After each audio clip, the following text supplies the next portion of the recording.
വയനാട് മീനങ്ങാടിയിൽ വീട്ടിലെ കിടപ്പുമുറിയിൽ കയറി സ്വർണം കവർന്നു. ചെണ്ണാളിയിലെ വീട്ടിൽ നിന്നാണ് വീട്ടുകാർ ഉറക്കത്തിലായിരിക്കെ 12 പവൻ സ്വർണവും 50,000 രൂപയും മോഷ്ടിക്കപ്പെട്ടത്. സമീപത്തെ 5 വീടുകളിൽ മോഷണ ശ്രമവും നടന്നിട്ടുണ്ട്.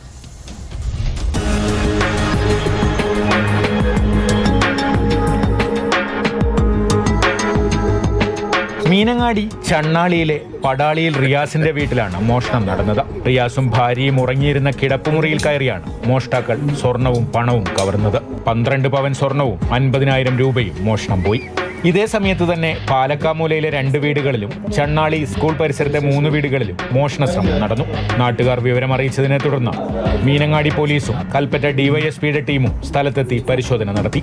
എന്നാൽ റിയാസിന്റെ വീട്ടിൽ മോഷണം നടന്ന വിവരം രാവിലെ 5 മണിയോടെയാണ് വീട്ടുകാർ അറിയുന്നത്. സ്വർണവും പണവും സൂക്ഷിച്ചിരുന്ന മേശവലിപ്പ് വീടിന് അല്പം മാറി ഉപേക്ഷിച്ച നിലയിൽ കണ്ടെത്തി. മോഷ്ടാവിന്റേതെന്ന് കരുതുന്ന ഒരു CCTV ദൃശ്യം പോലീസിന് ലഭിച്ചിട്ടുണ്ട്. മോഷ്ടാക്കളെ കണ്ടെത്താൻ അന്വേഷണം ഊർജിതമാക്കി.